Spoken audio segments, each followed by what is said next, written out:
Bueno, shalom para todos. Espero que este tema de hoy traiga muchas bendiciones a sus vidas. Es un tema que no ha sido en realidad muy comprendido desde el punto de vista de la tradición cristiana, sobre todo en el contexto real en que el tema de la generación de la higuera se ha presentado. El tema que nos tiene hoy estudiando es el tema de la última generación. Somos nosotros la última generación. Y una de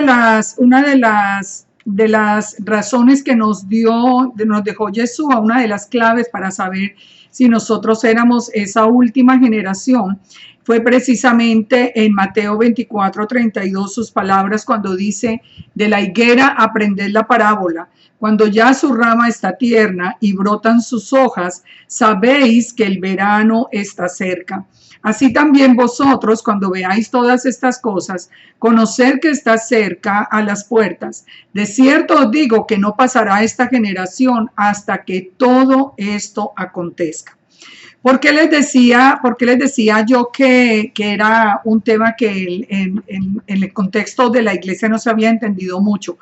Sabemos, yo siempre lo escuché que se relacionaba directamente con Israel, pero la desconexión que existe entre la iglesia e Israel no le permite hacer como un contexto donde nosotros podamos entender muy bien a qué se refiere la higuera, qué era lo que significaba reverdecer la higuera para todos los que creemos en el Elohim de Israel, no solamente como pensaba o piensa la iglesia que es para el pueblo judío, sino para todos nosotros. ¿En qué nos afecta? ¿Cómo es que nosotros somos parte de esa higuera? ¿Y qué es lo que nosotros vamos cómo es que nosotros participamos de este reverdecimiento de la higuera? Y si somos realmente esa generación que vio la higuera reverdeciendo y que no pasará antes de que se cumplan todas las cosas que fueron anunciadas en Mateo 24. Cuando se habla del tema de la higuera, bueno, en general nosotros sabemos que la higuera está asociada a Israel, pero hay muchos pasajes acerca de la higuera que son muy controversiales. De hecho, siempre que aparecen en la vida de los creyentes, los antimisioneros, ya hemos hablado muchas veces de ellos, que son estas personas guiadas por el enemigo que vienen para destruir la fe en Yeshua, de los creyentes que están de regreso a las raíces hebreas, estas personas que tienen esta triste misión, utilizan uno de los pasajes más controversiales de las escrituras para decir que Yeshua no puede ser el Mesías de Israel, porque él maldijo a Israel, que es la higuera. Él maldijo la higuera y la higuera es Israel. Entonces dicen que cómo puede ser que Yeshua, siendo el Mesías, lo maldijo.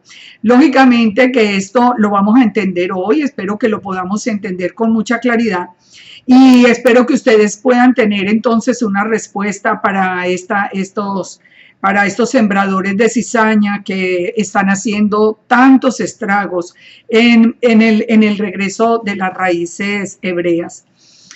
Ese pasaje, yo quiero comenzar por ese pasaje, porque nosotros entendamos ese pasaje de la maldición de la higuera. Vamos a leerlo y quiero comenzar por él porque nosotros tenemos que ir quitando las malas informaciones para que podamos entender qué es la higuera reverdeciendo. Marcos 11:12 dice: al día siguiente, cuando salieron de Betania, tuvo hambre, y viendo de lejos una higuera que tenía hojas, fue a ver si tal vez hallaba en ella algo. Pero cuando llegó a ella, nada halló sino hojas, pues no era tiempo de higos. Entonces Yeshua dijo a la higuera: nunca jamás coma nadie fruto de ti. Y lo oyeron sus discípulos. Y pasando por la mañana, vieron que la higuera se había secado desde las raíces. Entonces Pedro, acordándose, le dijo: maestro, mira la higuera la higuera que maldijiste se ha secado. Por eso es que dicen que si Yeshua maldijo la higuera, que es Israel, entonces no puede ser el Mesías. Ese no es el contexto de ninguna manera. Vamos a estudiar este pasaje primero para poderlo entonces entender. ¿En qué contexto se da esta maldición de la higuera? Recuerden, nunca debemos analizar un texto fuera de contexto, porque ese fue el error de tantos años. Nosotros basamos toda la enseñanza cristiana en un verso fuera de contexto. Si ustedes observan, la mayoría de las predicaciones cristianas, se lee un versículo y se cierra la Biblia, y a partir de ese versículo se hace una enseñanza. Bueno, puede que ser que nos dio un mensaje bueno, correcto. Yo no estoy diciendo que eso realmente necesariamente sea incorrecto, pero eso es lo que nunca nos ha dejado a nosotros comprender la verdad de las Escrituras. Vamos entonces a analizar el contexto. ¿Qué estaba pasando? ¿Qué había pasado el día anterior a que Yeshua tomara la decisión de pronunciar estas palabras de maldición sobre la higuera? El día anterior fue un día muy importante para nosotros, muy especialmente para nosotros, los que fuimos redimidos por la sangre de Yeshua. El día anterior era un Shabbat, y en ese Shabbat recordemos que Yeshua entró sobre un asno cabalgando en Jerusalén. Ya era el día, el tiempo, ya la última semana de su ministerio, y él había entrado a Jerusalén sobre un pollino. Lucas 11:9 nos dice: los que iban delante y los que venían detrás daban voces diciendo: Hosana, bendito el que viene en el nombre del Señor. Bendito el reino de nuestro padre David que viene. Hosana en las alturas. Esto era lo que la gente, todo el pueblo en Jerusalén ellos estaban aclamando a Yeshua, y lo estaban aclamando como rey. Ellos decían: bendito el que viene en el nombre del Señor, y lo aclamaban como el rey, como el sucesor del reinado del rey David. Porque aquí lo dice: bendito el reino de nuestro padre David que viene. Ellos habían reconocido que él era la raíz de Isaí que estaba anunciada. En Mateo 21:5, hablando del mismo pasaje, nos dice: decid a la hija de Sión, he aquí tu rey viene a ti, manso y sentado sobre un asna, sobre un pollino, hijo de animal de carga. Ahora, recordemos, les voy a poner acá esta ilustración, que es muy importante, porque vamos a recordar muy por encima. Yo les recomiendo que ustedes busquen en la lista de videos y encuentren, por ejemplo, todos los videos alrededor de Pesach, para que ustedes puedan entender mejor este pasaje, porque este pasaje es muy importante. Recordemos qué significaba en general el hecho de que Yeshua hubiera entrado sobre ese asno. Él se estaba declarando Mesías en muchas formas. En muchas formas él estaba dando muchísimos mensajes cuando él entró sobre ese asno. En primer lugar, porque en Éxodo 13:13, la Torá, el Eterno había ordenado que el cordero, el asno debía ser rescatado por el cordero, debía ser redimido por un cordero. Un asno debe ser redimido por un cordero. Este es uno de los mandamientos que, como os explicamos en ese momento cuando estudiamos el tema, decíamos que son poco comprendidos, pero nosotros sí lo podemos entender a la luz ya de la visión más global de la escritura que tenemos. Entonces, en Éxodo, un cordero tenía que redimir al asno. En Job nos habla del asno que de pronto entra en razón. Eso nos llama mucho a nosotros con el tema de Efraín, o el tema del hijo pródigo. También en Oseas, Efraín o la casa de Israel es comparada con un asno. Entonces, en Marco 11 y 2 y 3, por ejemplo, nos dice, van a encontrar un burro atado que nunca ha sido montado, desátenlo y tráiganlo. Bueno, ya toda la explicación ustedes la van a encontrar en el video, pero realmente a la luz de la escritura, ese cumplimiento de la profecía de Zacarías, que decía que el Mesías entraría, el Mesías entraría humilde, sentado sobre un asno, se estaba cumpliendo en ese momento. También desde el punto de vista judío se estaban cumpliendo muchas de sus enseñanzas. Recordemos también que lo estudiamos, que una de las enseñanzas que venían en la tradición era precisamente que el Mesías era el único que podía montar el asno, porque el asno, el joven significa como las malas inclinaciones o esa tendencia a la naturaleza pecaminosa que tenemos los hombres. Entonces, en la tradición judía se decía que la profecía de Zacarías quería decir que el Mesías sería el único que podía domar, digamos, esa mala inclinación. Y sabemos que de hecho se cumplió porque él no tuvo pecado. En fin, todo esto que los invito a que ustedes lo vean en los estudios para que lo vean más detalladamente, porque no me puedo quedar en este punto.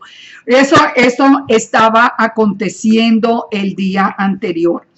Después de aparecer, y por eso la multitud lo aclamó, después de aparecer y montado sobre el pollino, como sobre Efraín o sobre la naturaleza humana, como lo estaba viendo la casa de Judá, ellos entonces entendieron que era el Mesías.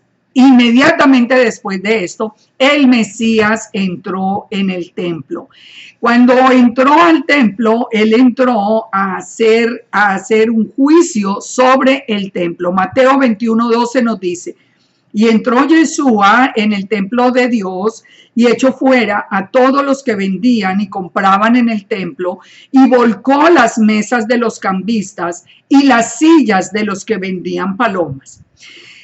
Muchas veces la gente se pregunta, creen que el problema del templo era que se vendieran las palomas y las ovejas y los animales. Eso era normal. El problema, ¿cuál era? El problema era que ellos habían utilizado la parte del patio de los gentiles para llenarlo de animales con el propósito de que los gentiles no se acercaran, los gentiles que eran creyentes, que querían venir a acercarse, por lo menos hasta donde les era permitido, para que ellos no se acercaran. Todo esto lo podemos encontrar en los libros, en los libros de historia y de toda la historia del templo de judíos. Entonces nos dice el Evangelio de Mateo, que volcó las mesas de los cambistas y las sillas de los que vendían palomas y les dijo, escrito está, mi casa de oración será llamada, mas vosotros la habéis hecho cueva de ladrones. ¿Dónde nosotros encontramos estas palabras? Estas palabras las encontramos en Isaías 56. Y en Isaías 56, ¿a quién está invitando el Eterno a venir a ser parte de Israel? Está invitando a las naciones, a los gentiles, los está invitando a los eunucos, a los que el Eterno está diciendo, a todos los eunucos, a todos los gentiles, que quieran, que crean en mí y guarden mi pacto y guarden el día de reposo. Entonces yo los llevaré a mi santo monte, los recrearé y les daré toda la respuesta a sus oraciones. Dice, porque mi casa es hecha casa de oración para todas las naciones. ¿Qué había pasado en este tiempo de Yeshua? El pueblo judío había cortado literalmente todo contacto con los gentiles. O sea, ese espíritu que había en Israel desde la salida de Egipto, cuando todos cuando todos los egipcios que creyeron en el Elohim de Israel por ver la magnitud de su poder, se unieron al pueblo de Israel sin ningún requerimiento, sin ninguna diferencia. Ellos fueron colocados entre las tribus de Israel y nunca se les consideró un grupo aparte o una tribu aparte. Nunca más se volvió a saber quién era israelita o quién era egipcio. Ellos simplemente eran todos el pueblo de Israel. Pero había habido un gran cambio hasta este tiempo después de Babilonia. Recuerden que en este tiempo ya la casa de Israel se había ido a las naciones, había quedado solamente la casa de Judá, y al regreso de Babilonia ellos habían cerrado todo contacto con los gentiles, porque ellos en principio eso no fue, digamos, con un propósito negativo o un propósito malo. Ellos lo hicieron inicialmente como para no volver a caer en el problema que habían caído, que les costó en la deportación a Babilonia, tanto que aún las esposas que no eran israelitas fueron despedidas, según nos dice con el sacerdote Esdras. Pero de todas maneras, ya para este tiempo de Yeshua, nosotros entendemos a través de toda la escritura que la condición espiritual del pueblo judío había cambiado muchísimo. Ellos estaban ya confiando más en las tradiciones de los hombres que en la Torá, y ese fue un reclamo que Yeshua les hizo a ellos muchas veces. El templo entonces también, el patio de los gentiles ya no era para los gentiles, ahora tenían animales allí y no permitían siquiera una conversación con con las personas que no eran del pueblo de Israel. Entonces Yeshua está recordándoles a ellos Isaías 56 y dice el versículo 14: y vinieron a él en el templo ciegos y cojos y los sanó. Pero los principales sacerdotes y los escribas, viendo las maravillas que hacía y viendo que los muchachos aclamaban en el templo diciendo: Hosana al hijo de David, se indignaron y le dijeron: oye lo que estos dicen. Y Yeshua les dijo: sí, nunca leísteis que de la boca de los niños y de los que maman perfeccionaste la alabanza. Entonces, si nosotros vemos en el contexto general de lo que sucedió en ese Shabbat, Yeshua es aclamado por la multitud, pero es rechazado por las autoridades. Eran las autoridades las que estaban haciendo el rechazo. Aún en el templo, aún dentro del templo, la gente seguía viniendo a él cuando él estaba volcando las mesas y estaba haciendo el juicio sobre el templo. Él mismo decía: mi casa, la casa de mi padre, la casa de mi padre. Entonces allí mismo la gente venía para que lo sanara y lo seguían aclamando como el Mesías, pero los principales sacerdotes y escribas estaban bastante enojados con el hecho. Entonces vamos viendo ya como el panorama un poco más completo. Miremoslo desde el punto de vista del relato de Marcos, porque aquí nos da un dato muy interesante. Vinieron pues a Jerusalén y entrando Yeshua en el templo, comenzó a echar fuera a los que vendían y compraban en el templo, y volcó las mesas de los cambistas y las sillas de los que vendían paloma, y no consentía que nadie atravesase el templo llevando utensilio alguno. Es decir, nadie pusiera ninguna barrera para que todos pudiéramos volver a ser parte del pueblo y a la adoración al Eterno. Y les enseñaba diciendo: no está escrito, mi casa será llamada casa de oración para todas las naciones, o lo que decimos que está citando Isaías 56.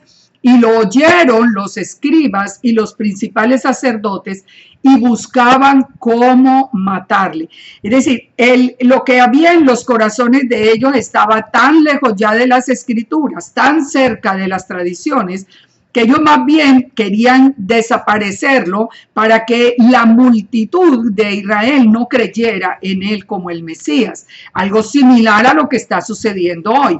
hablar del Mesías dentro del judaísmo, hablar de Yeshua, es algo considerado prohibido y trae muchísimo problema a quien lo haga dentro de a cualquier judío que se atreva a hacerlo, pues va a sufrir una gran persecución, porque siempre se ha enseñado contra él. Entonces, buscaban cómo matarle, porque le tenían miedo por cuanto todo el pueblo estaba admirado de su doctrina. ¿Cuál era el temor? Ellos estaban más en las tradiciones de los hombres que en la Torá. El temor era ellos perder su posición. Ellos estaban ya solamente, no de corazón sirviendo al Todopoderoso. Ellos estaban ahora más en sus posiciones dentro del templo, que además sabemos por la historia que en este tiempo eran comprados, no eran los sacerdotes reales. Es decir, que en el tiempo de Yeshua, y eso lo hemos analizado muchas veces, en el tiempo de Yeshua, la condición espiritual del pueblo judío era terrible. Y esto tiene que ver precisamente con lo de la higuera que vamos a ver a continuación. Dice, dejándolos entonces, Yeshua hace ese juicio, después viene en el año, hace el juicio sobre el templo y dice, y dejándolo salió fuera de la ciudad a Betania y posó allí. Por la mañana, volviendo a la ciudad, tuvo hambre y viendo la higuera cerca del camino, vino a ella y no halló nada en ella, sino hojas solamente. Y le dijo, nunca jamás nazca de ti fruto. Y luego se secó la higuera. Vamos por partes para poder entender esto. Vamos por partes para poderlo entender. Él salió del templo y se fue a Betania. Aquí vamos a encontrar elementos que son muy interesantes. ¿Qué quiere decir Betania? Betania quiere decir la casa del pobre, la casa de los dátiles o la casa de la aflicción. Betania es una palabra aramea y ese es el significado. ¿Por qué Yeshua no se quedaba en Jerusalén? Él ya venía y él sabía que eran sus últimos días allí. ¿Por qué no se quedaba en Jerusalén y por qué por qué iba hasta Betania? Si vemos a lo que fue Yeshua a Betania, vamos a encontrar unas razones muy interesantes. Nos dice Juan 12, 1, 3. 6 días antes de la Pascua, antes del Pesaj, vino Yeshua a Betania, donde estaba Lázaro, el que había estado muerto y a quien había resucitado de los muertos. Y le hicieron allí una cena, en la casa de Lázaro le hicieron una cena. Marta servía y Lázaro era uno de los que estaban sentados a la mesa con él. Entonces María tomó una libra de perfume de nardo puro de mucho precio y ungió los pies de Yeshua y los enjugó con sus cabellos y la casa se llenó del olor del perfume. Fíjense el mensaje que nos está dando acá y el contraste con lo que estaba pasando en Jerusalén. En Jerusalén estaban todos los dirigentes estaban tratando de evitar que el pueblo aclamara a Yeshua como el Mesías. Ellos estaban tratando de evitar que el pueblo se acercara al Eterno, se acercara al templo, aprendiera la palabra, aprendiera todo esto. Mientras que el panorama que encontramos en Betania es completamente diferente. En Betania había resurrección y vida, mientras que en Jerusalén había muerte, porque ellos estaban pensando en matarlo, ellos estaban sin la presencia del Ruach, la gloria del Eterno nunca estuvo en el segundo templo. Eso está escrito en la misma literatura judía. Entonces, mientras en Jerusalén se hablaba de muerte, allí en Betania, en la casa del pobre, en la casa de la aflicción, había resurrección y vida. Allí estaba Lázaro sentado como un testimonio vivo del poder del Eterno. Recuerden que Lázaro, y esto también lo pueden ver en los videos, la resurrección de Lázaro nos habla muy claro, y en especial esta familia toda la familia, nos habla muy, muy claro de todo este regreso a las raíces hebreas y de la casa de Israel y de la resurrección de los huesos secos. Bueno, todo esto ustedes lo pueden ver en el video. Pero ¿qué más encontramos fuera de la resurrección de Lázaro resucitado? ¿Qué más encontramos allí fuera de la vida? Encontramos a Marta que servía. El ministerio, la obra del Eterno, el reino de Elohim necesita de vida, necesita de quienes le sirvan, necesita de muchas Martas que le sirvan y le sirvan desinteresadamente. Que no les sirvan, simplemente que no compren una posición para tener el respeto y los primeros puestos en las sinagogas y todo como sigue diciendo Jesús allí en el pasaje. Aquí Marta se esforzaba por servir. El reino de Elohim necesita de resurrección y vida, necesita de los que sirven. Y estaba María, que no solamente, recuerden que era la que se sentaba a los pies de Yeshua para aprender su palabra, sino que aquí lo estaba ungiendo a él con aceite, con lo mejor que tenía para darle. Entonces, fíjense el contraste. Ahora ya entendemos por qué Yeshua se viene de Jerusalén y se va hasta Betania.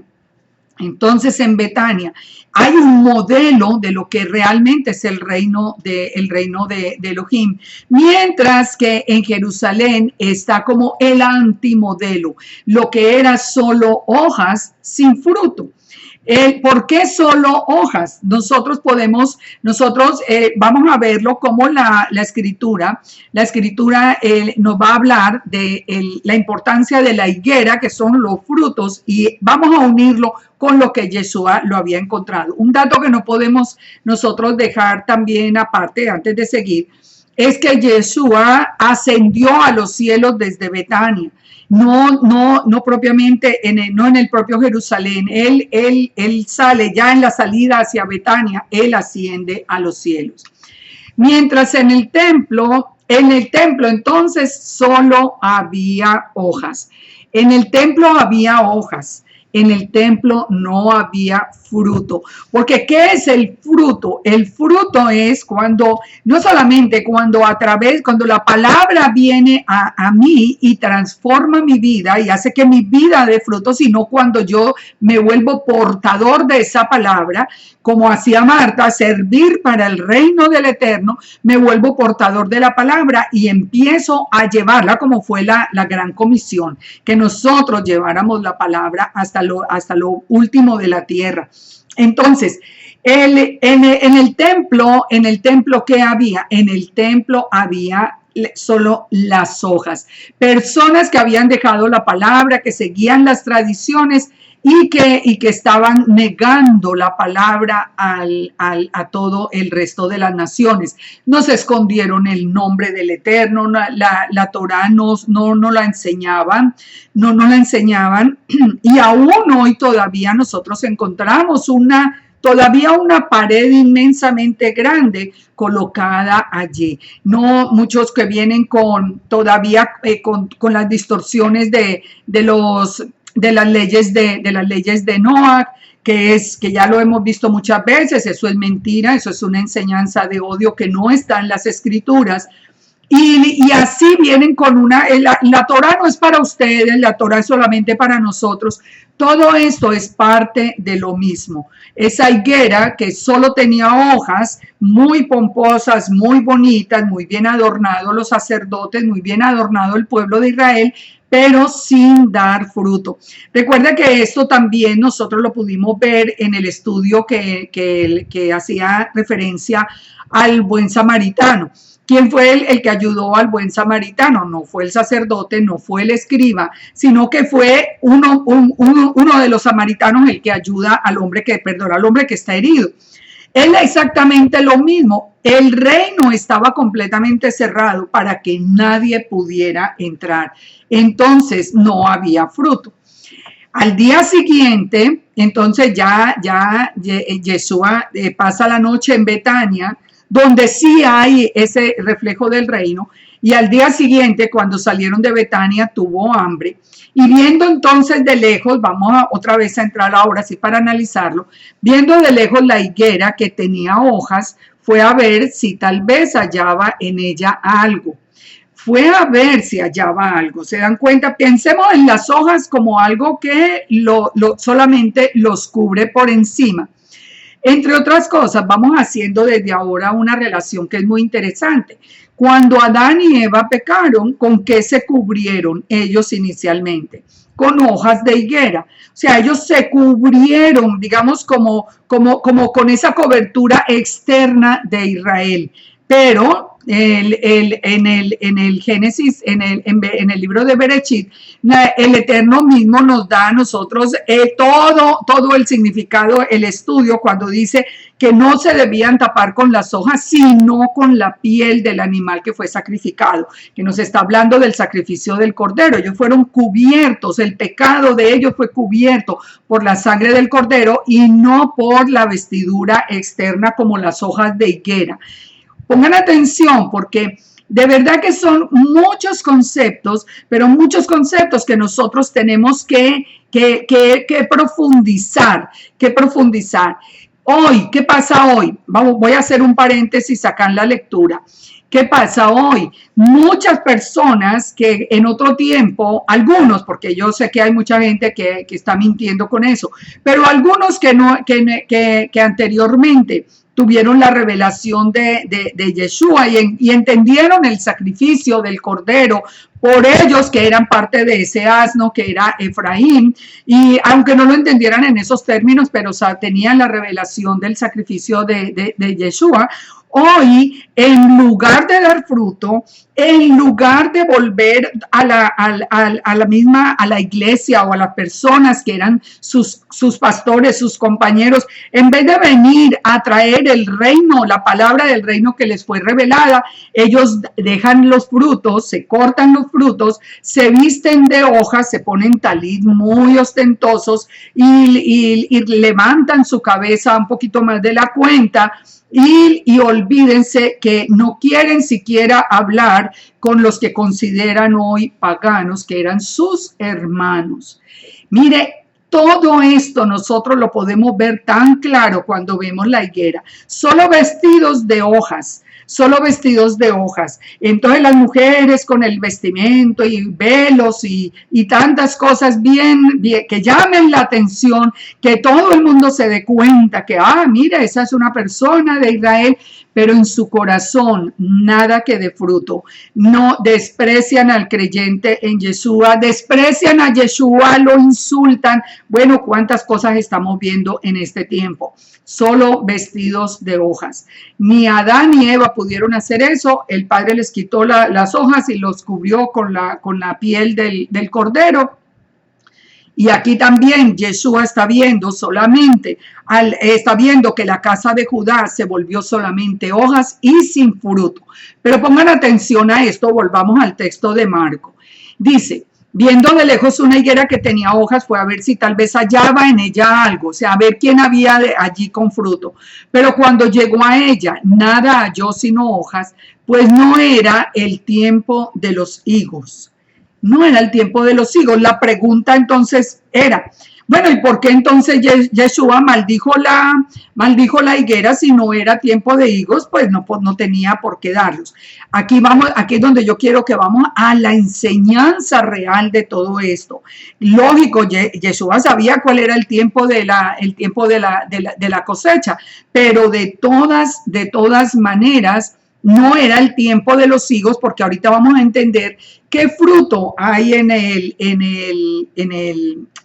la primavera y qué fruto hay en el otoño. Esto forma parte de detalles que nosotros ignorábamos. Vamos a ver ahora que los higos no son en la primavera, y aquí estamos hablando del tiempo de Pesaj, sino que los higos son el tiempo del invierno. Es en el tiempo de la lluvia tardía, en el tiempo de las fiestas del otoño.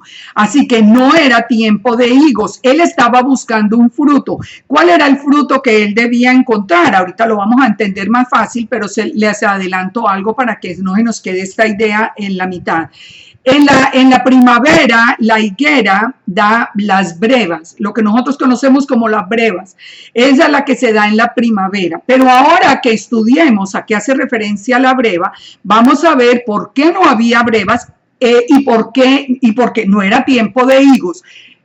Algo importante, yo sé que para usted en este momento, pero es que yo misma que estoy hablando, estoy tratando de poner las cosas aquí en el orden. En este tiempo se debieran encontrar las brevas, y las brevas, vamos a verlo, toda la sustentación, porque las brevas era casa de Israel. Él busca y no encuentra brevas. ¿Por qué no encuentra casa de Israel? Porque ya vimos en el templo que él le estaban cerrando la puerta, que no la estaban llamando, que los que querían volver les estaban obstaculizando el paso. Ahora sí me van entendiendo mejor. Entonces, no había brevas, que era lo que se tenía que encontrar en este tiempo, pero no era el tiempo de los higos, porque el tiempo de la casa de Judá es en otoño. Entonces, después lo vamos a entender mejor. Yeshua dijo a la higuera: nunca más coma nadie fruto de ti. Y lo oyeron sus discípulos. O sea, lo que le dijo es: bueno, ustedes no han dado fruto, entonces ustedes no van a dar el fruto. Ustedes no van a ser los que van a llevar ese mensaje del reino a todas las naciones. Ustedes no lo van a llevar. Pero vamos a ver esto. Pasando por la mañana, vieron que la higuera se había secado desde las raíces. Entonces Pedro, acordándose, le dijo: Maestro, mira la higuera que maldijiste se ha secado. Respondiendo Yeshua le dijo: tened fe en Dios, porque de cierto digo que cualquiera que dijere a este monte, quítate y échate en el mar, y no dudar en su corazón, sino creyere que será hecho lo que dice, lo que diga le será hecho. Bueno, espero que hasta aquí me vengan siguiendo. Vamos a mirar para poder completar el entendimiento de lo que representa la higuera.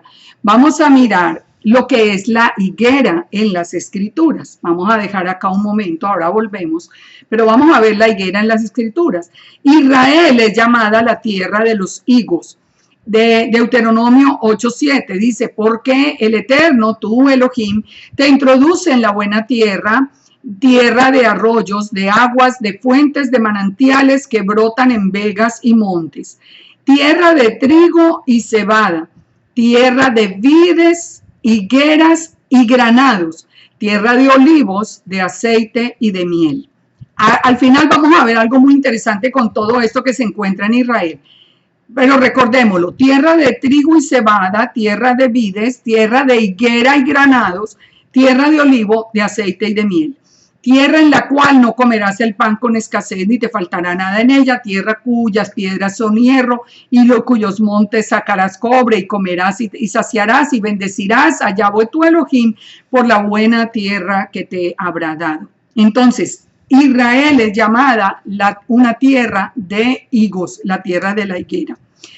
También el árbol de la higuera simboliza la bendición.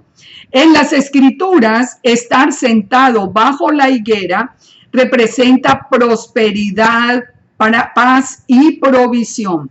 Paz y provisión.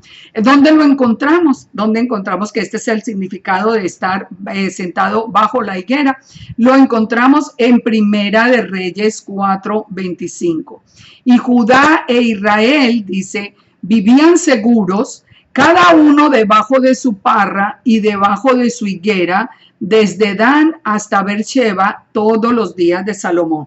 Mientras Salomón estuvo en obediencia, y venía desde el rey David y Salomón, y estaban en obediencia, ellos vivían seguros, vivían tranquilos. Entonces la expresión que se usa en la Escritura es que cada uno vivía debajo de su higuera. Ustedes recuerdan, Yeshua mismo reconoce a Zaqueo, que era el que estaba, porque le dijo: porque yo sé que estaba sentado bajo la higuera. O sea, estaba en provisión, estaba en bendición. Ahora, la higuera no solamente es Israel, no solamente simboliza la bendición del Eterno, sino que es un árbol que da dos cosechas. El árbol en primavera, sea como marzo o abril, da una cosecha de brevas, y al final del verano, final de agosto, septiembre, da una cosecha de higos. Son las dos cosechas que nos da la higuera. ¿Qué son las brevas? Las brevas son higos que aún no han llegado a madurar en otoño y retrasan su madurez hasta la primavera. Es decir, esos frutos que no alcanzaron a madurar en una higuera para la cosecha de otoño, entonces maduran en primavera y se llaman las brevas. Entonces, ¿con qué está comparado la fruta temprana de la higuera? En Isaías 1 es muy interesante, por eso les decía ahora que les hablaba de que era comparada las brevas con Efraín. A Isaías 1 dice: ay de la corona de soberbia de los ebrios de Efraín y de la flor caduca de la hermosura de su gloria que está sobre la cabeza del valle fértil de los aturdidos del vino. He aquí que el Eterno tiene uno que es fuerte y poderoso, como turbión de granizo y como torbellino trastornador, como ímpetu de recias aguas que inundan, con fuerza derriba a tierra. Con los pies será pisoteada la corona de la soberbia de los ebrios de Efraín. Y será la flor caduca de la hermosura de su gloria que está sobre la cabeza del valle fértil. Será como la fruta temprana, la primera del verano, la cual apenas la ve el que la mira, se la traga tan luego como la tiene a la mano. Entonces, aquí Isaías nos está comparando a Efraín con la fruta temprana. Muy interesante si fuéramos a analizar, si tuviéramos el tiempo de analizar muy bien todo este pasaje. Porque fíjense que si nosotros analizamos cómo es la iglesia cristiana, nosotros vamos a entender muchos de los conceptos que están en este pasaje de Isaías. ¿Por qué llama a Efraín los ebrios? Nosotros eso lo vemos hasta por encima. En los mismos servicios, en los mismos servicios de la iglesia encontramos tantas expresiones emocionales, muchas veces tan extremas y que causan tanto disgusto y tanto rechazo, que ya parece es histeria. Bueno, eso viene con toda una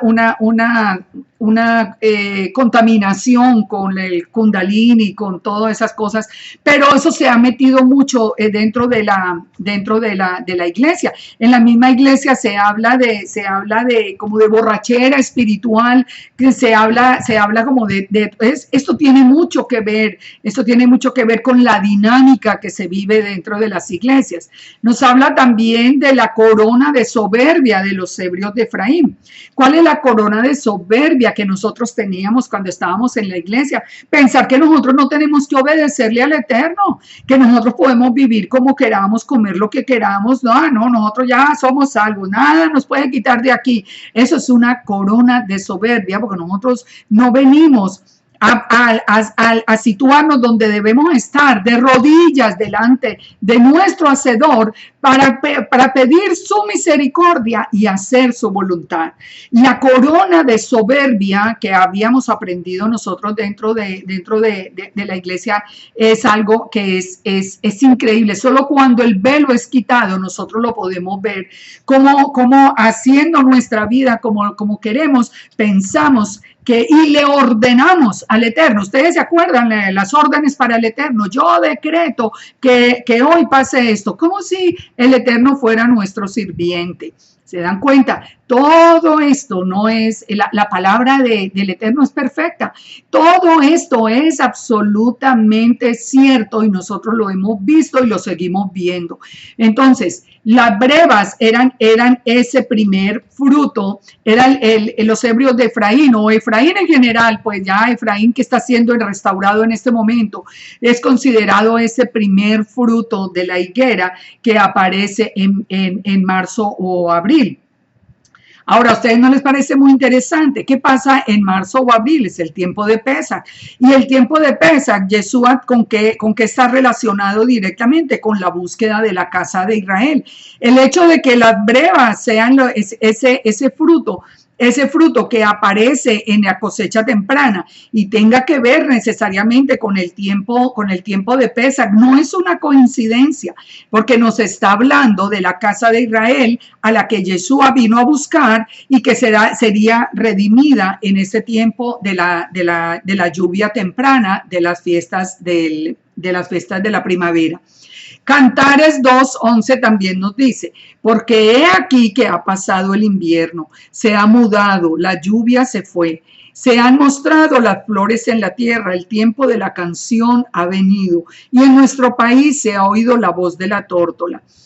La higuera ha echado sus higos y las vides en cierne dieron olor. Levántate, amiga mía, hermosa mía, y ven, paloma mía, que estás entre los agujeros de la peña, en lo escondido de los escarpados parajes. Muéstrame tu rostro, hazme oír tu voz, porque dulce es la voz tuya y hermoso tu aspecto. Aquí, ¿a quién está llamando? Está llamando, ha pasado el invierno, está llamando a ese primer fruto que nos estaba dando la higuera en la primavera. Entonces, este es un llamado en Cantares que nos hace a nosotros el novio, el eterno. Él nos hace ese llamado para que nosotros salgamos de la peña, salgamos de donde estamos escondidos y perdidos y volvamos otra vez para que nuestra voz se levante para el Todopoderoso. Pero advierte ahí algo que no lo quiero dejar pasar.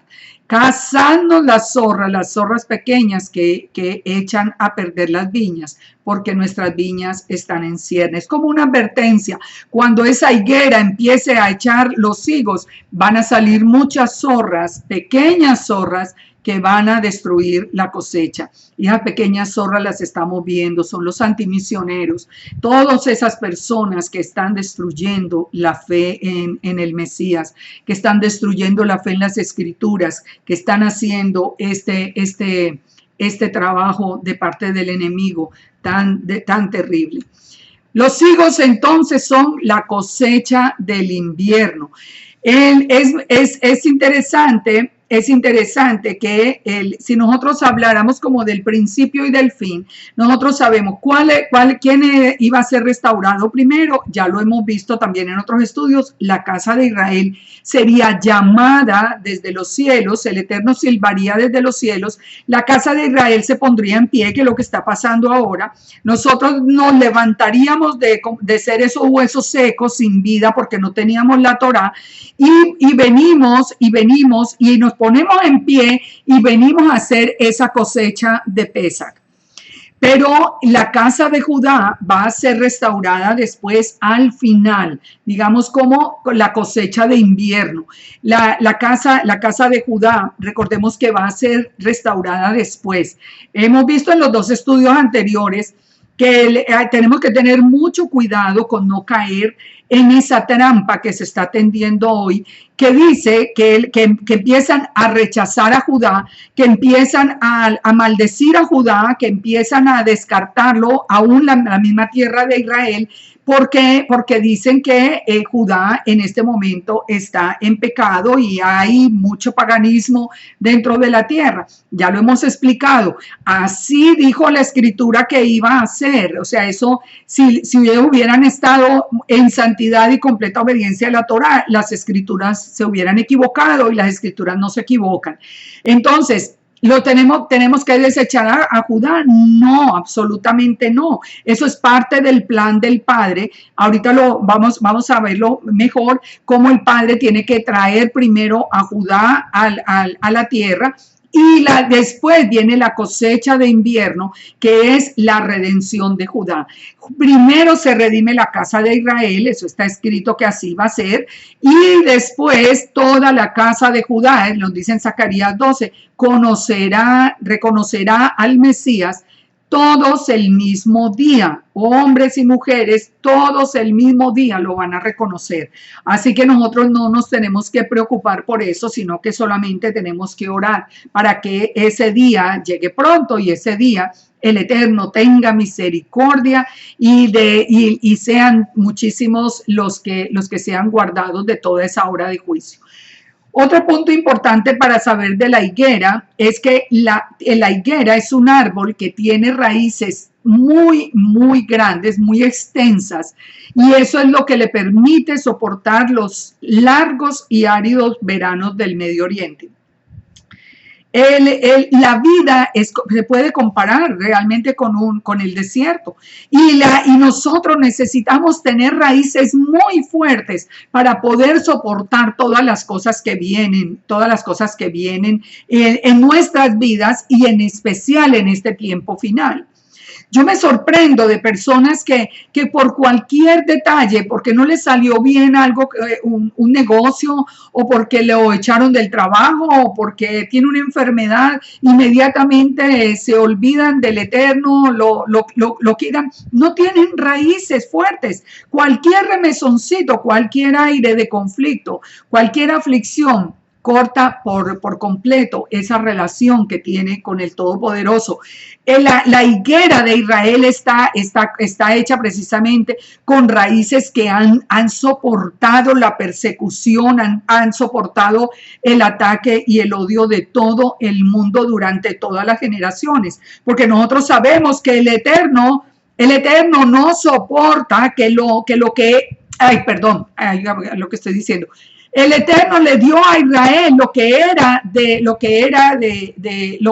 que él consideraba Hasatán, que era de él, sus piedras preciosas, la tierra. Él quería todo eso, la adoración, él todo lo quería para él. El Eterno se lo da a Israel y eso es finalmente lo que él quiere. Él quiere el trono en Jerusalén. El enemigo quiere el trono en Jerusalén. El enemigo quiere destruir a Israel. Bueno, esto va a ser inclusive un estudio que vamos a hacer, qué es lo que quiere el enemigo de acuerdo a la escritura, pero les digo, por eso siempre Israel ha sido sacudido fuertemente. Pero ¿qué sucede? Que ha tenido las raíces de la higuera tan profundas que de todas maneras aquí está Israel y está por voluntad del Eterno, pero también porque ha tenido la protección de la Torá, porque aunque sigan las tradiciones, de todas maneras la Torá y el Shabbat han protegido a Israel.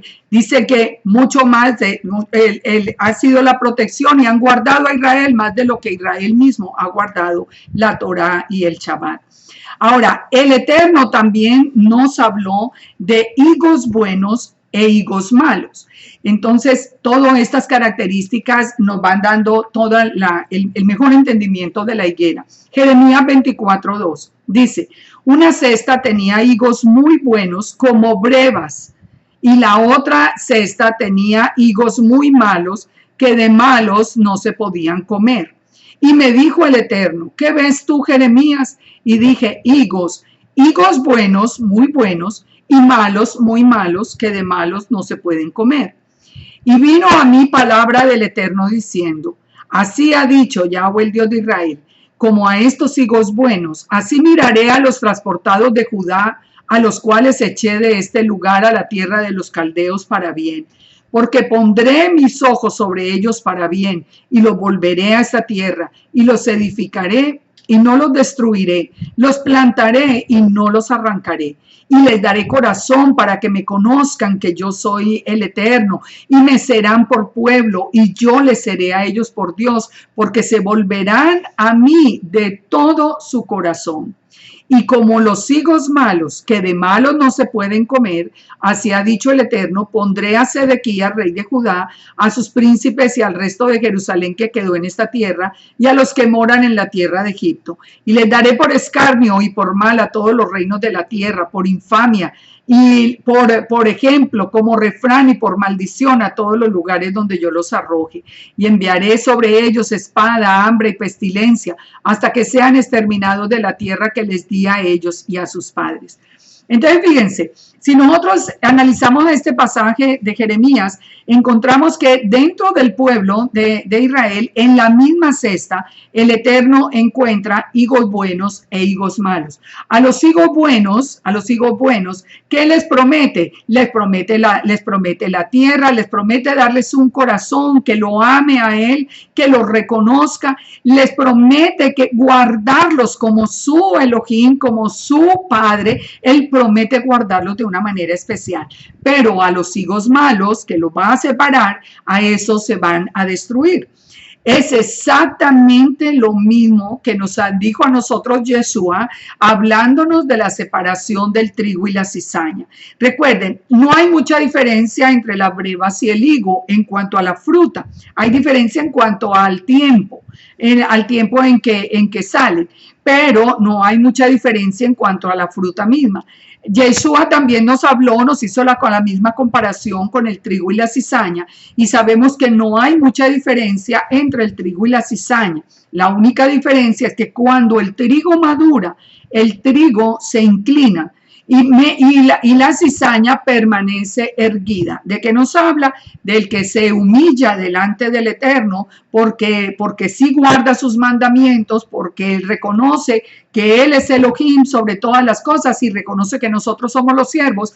Y la cizaña es aquella aparentemente vestida de trigo, pero que nunca se inclina, siempre es arrogante, destructora, menosprecia todo lo demás.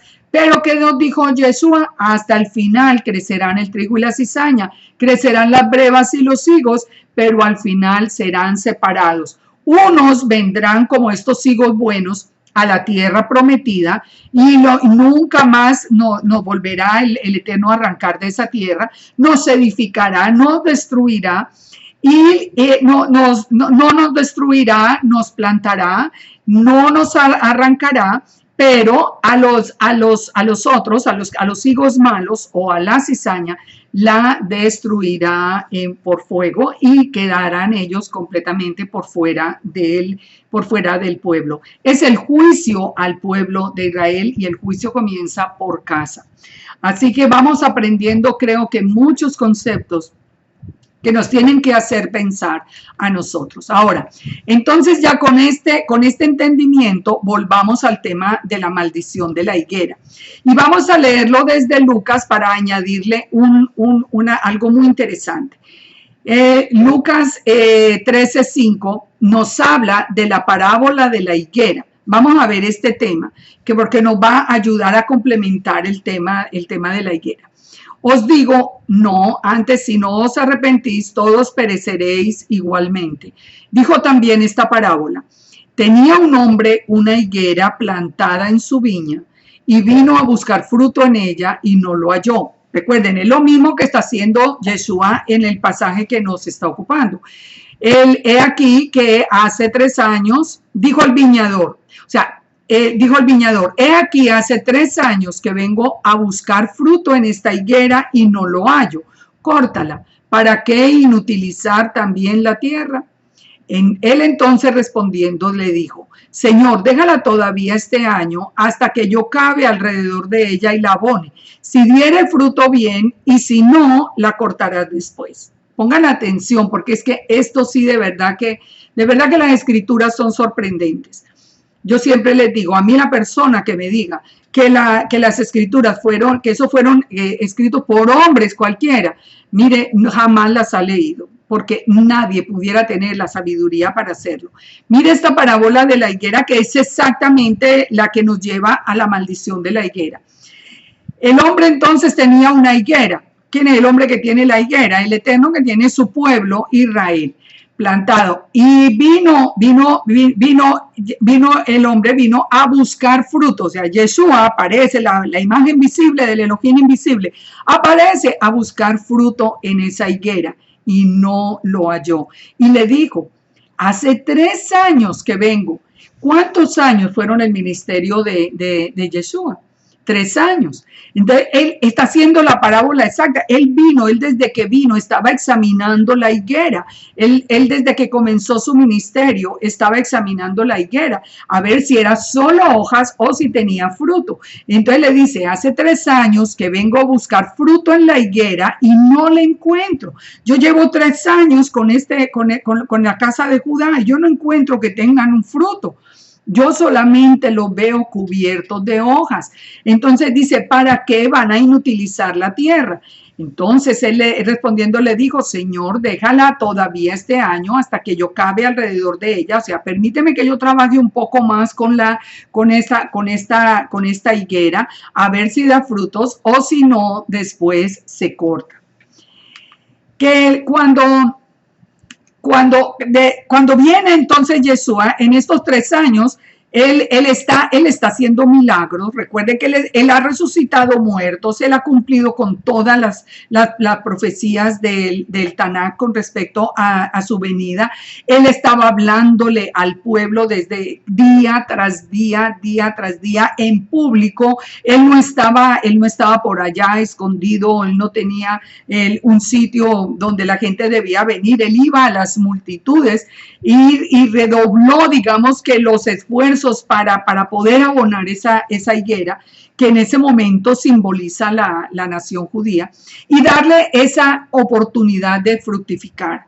Sin embargo, el día que él sale después de esos 3 años de mostrarles su poder, de mostrarles todo el cumplimiento, él sale encima del asno como estaba anunciado en Zacarías que saldría el Mesías, y el pueblo lo reconoce, pero no los líderes. Él se da cuenta que el pueblo en general no había dado el fruto que él había abonado durante esos 3 años.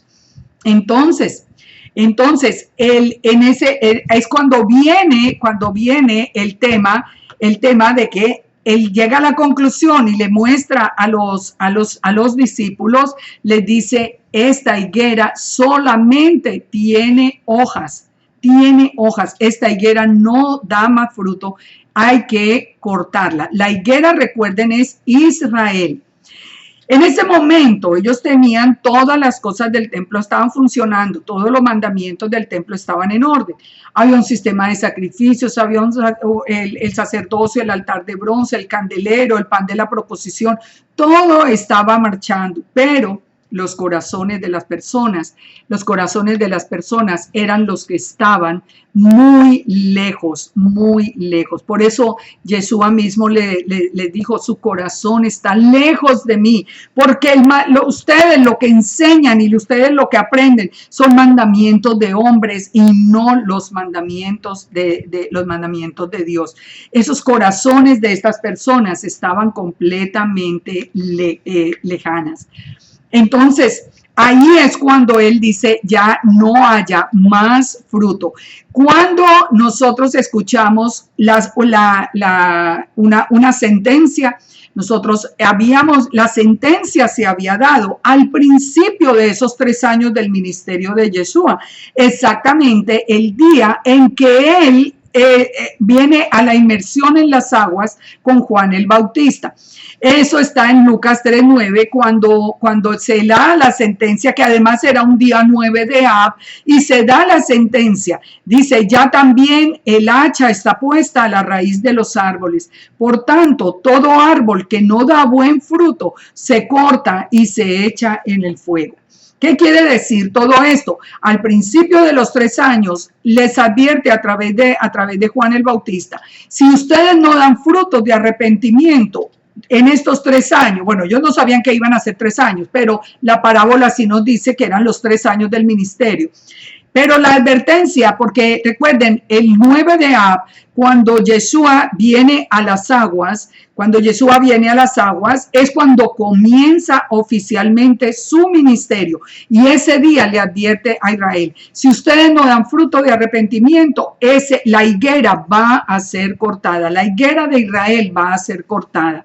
Entonces, aquí lo que nos dice la parábola de la higuera es que finalmente no dio el fruto, y la maldición de la higuera no lo confirma cuando Yeshua dice: no más, esta higuera no va a dar más fruto.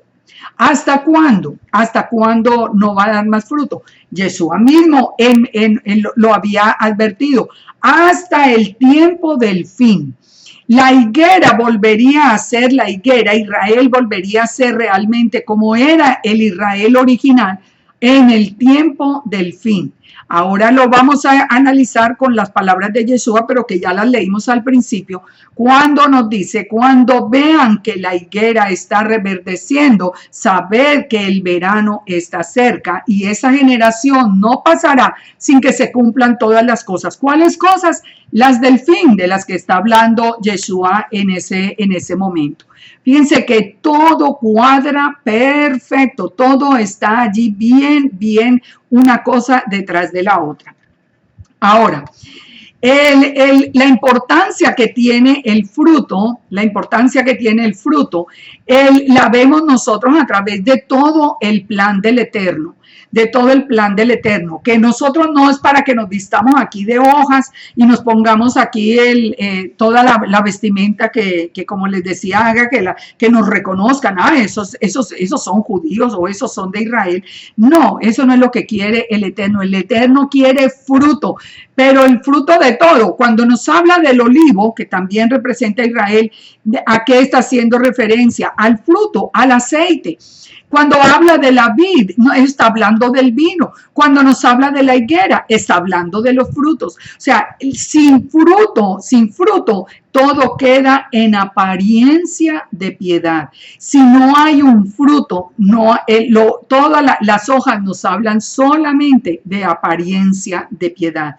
Por eso les decía que en el Génesis, eso no eran hojas lo que quería, era fruto a través de la redención misma que el Padre nos daba.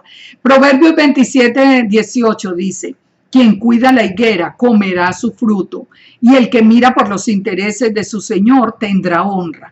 ¿Qué es mirar por los intereses de su Señor? Trabajar en el reino del Eterno. Nosotros tenemos que trabajar, aportar. Muchos no pueden hacerlo, no pueden hacerlo, o porque no tienen el tiempo, el conocimiento, tienen sus trabajos seculares que no les permiten. Entonces apoyan la obra en el reino. Eso es participar de los frutos, pero nosotros tenemos que hacer. Pero aún en el momento, en esos 5 minutos de descanso que tenemos por ahí, en esos 5 minutos, si tenemos la oportunidad de compartir del reino, debemos hacerlo, debemos trabajar para el reino, cuidar de los intereses de su Señor, dice, para que tenga honra. Mateo 7:19 dice: todo árbol que no da fruto es cortado y echado en el fuego. En Lucas 3:9 ya lo leímos, las palabras de Juan cuando dice que el hacha está puesta y el que no da fruto será cortado y echado en el fuego. Entonces, ¿cómo se cumplió esa maldición de la higuera? ¿Cómo se cumplió esa maldición de que ya Israel hasta el tiempo del fin no iba a ser más el Israel bíblico, o sea, el Israel el pueblo del Todopoderoso, tal como el mundo lo había conocido? ¿Cuándo sucedió esto? En el año 70. En el año 70, después de Yeshua, Roma se tomó Jerusalén y la higuera fue literalmente cortada. El templo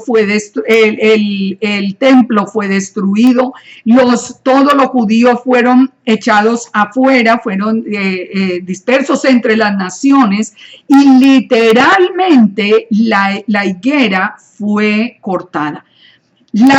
Lo que es muy importante de entender es lo siguiente: ¿fueron cortados los judíos? No, fue cortada la higuera de Israel. Los judíos salieron siendo judíos, pero a la dispersión. Lo que fue cortado fue Israel como pueblo, y por 2000 años no hubo nación de Israel.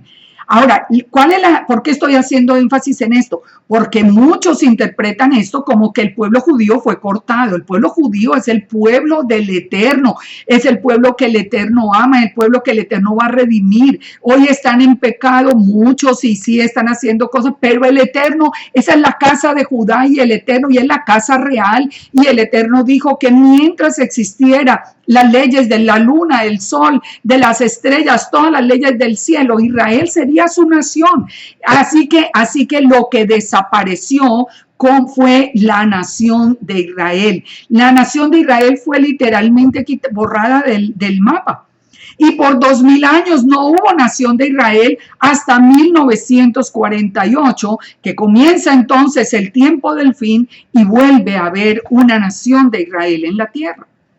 Pensemos por un momento, ¿cómo sería la predicación? ¿Cómo habrá sido la predicación digamos, en el siglo pasado? en el siglo pasado, cuando en el, digamos, un poco antes, en el 1800, por ejemplo. Llevaban 1800 años donde ellos no podían situar en el mapa para decir aquí está la tierra de Israel. No existía, solamente había judíos por todas partes y el enemigo se había encargado de seguirlos persiguiendo. Tan no fueron cortados que si hubieran sido cortados el enemigo nunca los hubiera perseguido, ni los siguiera persiguiendo como lo hace hasta el día de hoy. Entonces, muy importante de entender, lo que desapareció fue Israel como nación. ¿Qué pasó con el judaísmo? Que era el que representaba a Israel en aquel tiempo, porque ya sabemos que la casa de Israel estaba entre los gentiles. ¿Qué pasó con el judaísmo? Que el judaísmo ya no tenía una nación que lo representara. Había judíos en todas partes, recordemos que no había los mismos sistemas de comunicación y entonces era muy probable, por eso les digo que en los 1800, por ejemplo, lo más probable es que la gente leyera esto y ni siquiera entendiera cómo es que al final todos iban a ser traídos cuando ni existía la nación de Israel. No había los medios de comunicación, así que en tantas regiones donde no había judíos que se habían dispersado, ni siquiera sabían cómo eran. Ni siquiera sabían ni cómo eran, ni qué pensaban, ni qué hacían. Donde estaban las concentraciones de los judíos estaban siendo perseguidos. Entonces, y ellos no estaban llevando el mensaje, porque recuerden, a la higuera se le había ordenado que nunca más llevara el fruto. El judaísmo no estaba llevando el mensaje del Eterno por el mundo, ni siquiera le permitía al mundo conocer el nombre del Eterno. Entonces, el judaísmo no estaba haciendo el testimonio de Israel hasta 1948. La iglesia, ¿qué pasó con la iglesia? La iglesia, peor todavía, porque la iglesia, esos creyentes en Yeshua, que después vinieron a ser parte ya, bueno, muchos conocen la historia, de esa primera iglesia católica, o universal, y ellos inventaron la teología de reemplazo. Israel ya no existe, pues ya ni siquiera hay país de Israel, Israel ya no existe, los judíos hay que perseguirlos, hay que destruirlos, hay que destruir los judíos que quedan. Ahora la iglesia es Israel, el Israel espiritual, ya no hay Torah, ya no hay milenio.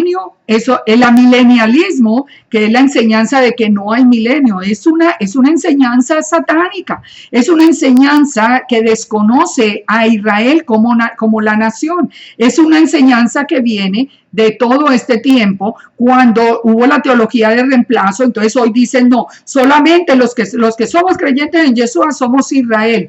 Esa es la teología de reemplazo, el amilenialismo, no hay milenio, no Torah, no tenemos que cumplir con todos los mandamientos. Entonces, la iglesia tampoco estaba dando el testimonio de lo que era Israel.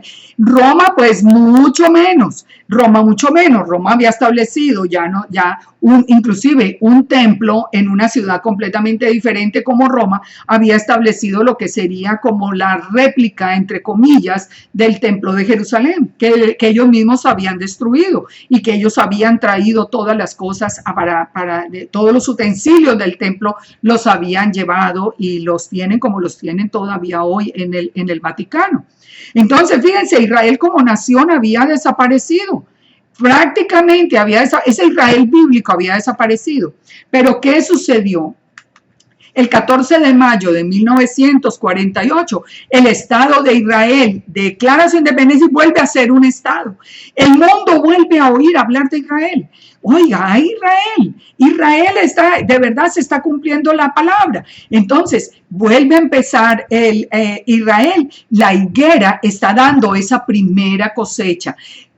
¿Ustedes creen que es coincidencia, ya sabiendo el comportamiento del árbol de la higuera, ustedes creen que es coincidencia que la declaración fue en mayo?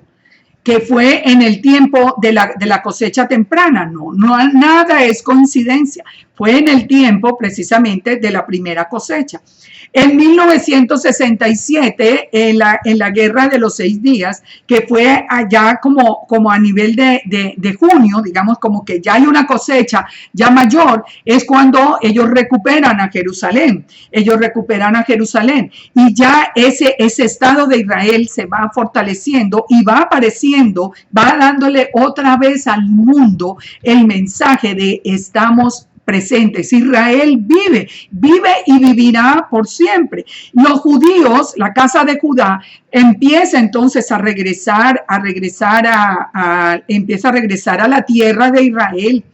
Y es muy interesante que se considera que ese primer grupo grande que empieza después del 14 de mayo, empieza a llegar alrededor de junio, del mes de junio, empiezan a llegar, porque recuerden que al día siguiente de haber sido declarado un Estado Israel, es atacado por las naciones vecinas. Al día siguiente. No lo dejaron siquiera medio organizarse, pero ¿saben quién se levantó a pelear por ellos? El Todopoderoso, y ellos les habían dado una parte de la tierra y al contrario ganaron más y después en el 67 ganaron Jerusalén. ¿Cómo me van a decir a mí, cómo me van a venir a decir que eso no es voluntad del Todopoderoso? Que ese Estado de Israel como aparece hoy, ese no es. Mire, jamás se han leído las Escrituras y no entienden el plan del Eterno. La cosecha temprana, esta es el 1948, nos representa esa cosecha temprana que está relacionada con el Pesach. Y en junio, ¿con qué está relacionado ese primer grupo de judíos que regresa ya grande a Jerusalén? Con la fiesta de Shavuot, que es la fiesta de la cosecha, una primera cosecha que empieza a venir. Nada de esto es coincidencia. Ahora, la cosecha tardía la cosecha tardía se da al final del verano. Vimos analizando la higuera. ¿Dónde queda el final del verano? El final del verano está alrededor de septiembre, octubre, que es el tiempo de las fiestas de otoño. Ahora recuerden una cosa, la última cosecha es mayor que la primera cosecha, va a ser mayor que la primera cosecha. Entonces, esa primera cosecha, ese primer reverdecimiento de la higuera se da en 1948 y el pueblo judío empieza a regresar. El pueblo judío es el que debe regresar a Israel. No somos nosotros todavía, a no ser que el Eterno lo mande con una labor especial. Pero nosotros no tenemos que regresar ahora a ponernos allá a discutir para que nos dejen quedar. Nosotros somos parte de esa cosecha que va al final, cuando Yeshua mismo venga. Él es el que nos va a recoger, nos va a separar los buenos de los malos, los hijos buenos de los malos, y nos va a llevar a la tierra. Nosotros, en este momento, ¿cuál es el proceso que nosotros estamos viviendo? Fíjese, el primer reverdecimiento de la higuera se da en 1948. Hoy, ¿qué está pasando? Que la higuera sigue reverdeciendo, se están levantando las tribus de Israel, se están levantando las 10 tribus del norte, se está levantando toda esa casa de Efraín, la casa de José, se está levantando. ¿Y qué estamos haciendo nosotros? Estamos volviendo a la Torá, estamos volviendo al Dios de Israel, estamos volviendo a nuestras 12 tribus, estamos levantando el tabernáculo de David. Nosotros estamos regresando otra vez, pero estamos regresando no al judaísmo que era solo hojas, que había dejado la Torá, que estaba siguiendo las tradiciones de los hombres, a la que se refirió Yeshua. Nosotros estamos regresando a la casa del Padre, a las sendas antiguas, a ese Israel original, conformado por 12 tribus que tenían su Elohim, Yud-Heh-Vah-Heh, que tenían su Torá, que tenían su ketubá de bodas, y nosotros estamos aprendiendo y estamos nosotros guardando los mandamientos sin meterle tradiciones de los hombres. Muchos no han entendido esto y entonces se van al judaísmo que fue cortado. Eso no tiene ninguna lógica. Nosotros estamos siendo llamados es para regresar otra vez, para que la que está reverdeciendo es la higuera de Israel, es para volver a las 12 tribus, para volver otra vez a formar ese campamento que el Eterno guarda. Recuerden, en este tiempo está levantando la casa de Israel, que son las 10 tribus. Está presente Judá.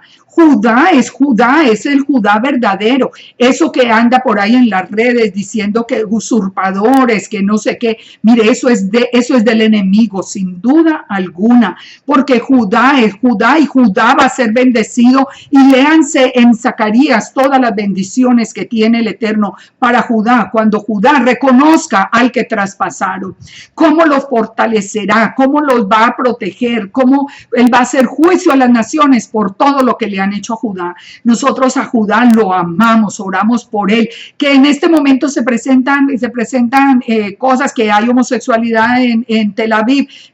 Oramos por misericordia, pero los seguimos amando porque son nuestros hermanos. Oramos por misericordia y oramos por ese día en que ellos sean restaurados, pero esa es la casa real, esa es la casa de verdad, esa es la casa de Judá, y nosotros nos estamos levantando, unos también como descendientes de Judá, pero todas las tribus de Israel al mismo tiempo.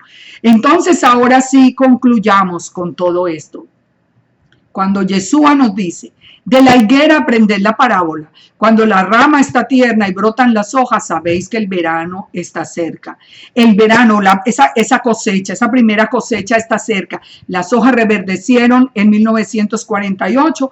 Nosotros estamos siendo parte de esa cosecha. Nosotros como Israel, no como una iglesia aparte de Israel, nosotros como Israel, levantados otra vez por el poder del Eterno, quitado el velo de nuestros ojos por el poder del Eterno, que nos reveló su Torá, que nos reveló su palabra, que nos reveló las verdaderas palabras de Yeshua, y nos ha traído otra vez a nuestra identidad israelita. Entonces nosotros somos parte somos nosotros esa cosecha que en este momento se está levantando. Dice, así también vosotros, cuando veáis todas estas cosas, conoced que está cerca a las puertas. A las puertas también está la redención de Judá. El mundo mismo está hablando ya de atacar a Judá. Esto lo estamos viendo a través de los pactos con Irán, a través de todo. Van a atacar a Judá. El día que ataquen a Judá, Judá va a levantar sus ojos al cielo y va a ver al que traspasaron. Esa viene la redención de Judá, segunda parte de la cosecha. Todo Judá creyendo, no importa lo que nosotros veamos de aquí en adelante, confiemos en que la palabra es la que se cumple. Y nos dice entonces Yeshua, de cierto os digo, que no pasará esta generación hasta que todo acontezca, porque nos confirma diciendo, el cielo y la tierra pasarán, pero mis palabras no pasarán. Pero del día y la hora nadie lo sabe, ni aun los ángeles de los cielos, sino mi Padre. Es decir, Yeshua nos dice, ustedes están viendo la higuera reverdeciendo, estamos en el tiempo, esa generación no va a pasar. Es decir, la generación que vio nacer el Estado de Israel no se va a acabar antes de que venga el fin. Por eso sabemos que nosotros que estamos tan cerca. Y recuerde que al final nos habla inclusive de 3 cosechas.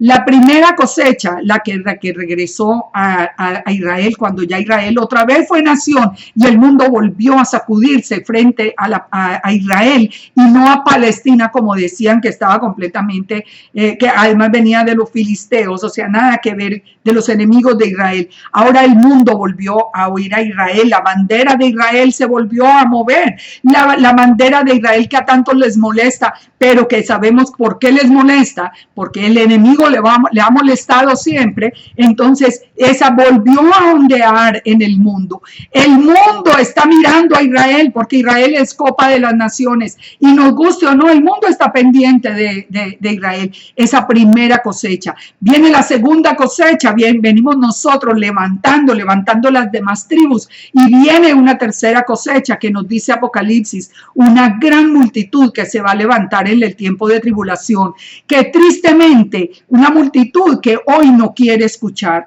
que hoy no quiere ceder. Esa cantidad de personas en la iglesia que no quieren abrir su entendimiento, su corazón, no quieren, aunque les haya abierto los ojos el Padre, no quieren dar el paso por temor a perder economía, o por perder las congregaciones, o por pérdidas en general de muchas cosas.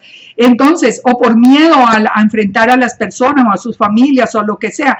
Esos tristemente se van a quedar para sufrir esa última parte, y esa es toda una cosecha que al final se va a levantar, pero se va a tener que levantar a luchar con su vida, porque no va a estar bajo la cobertura del Todopoderoso, como los que estamos desde ahora situándonos bajo las alas del Eterno.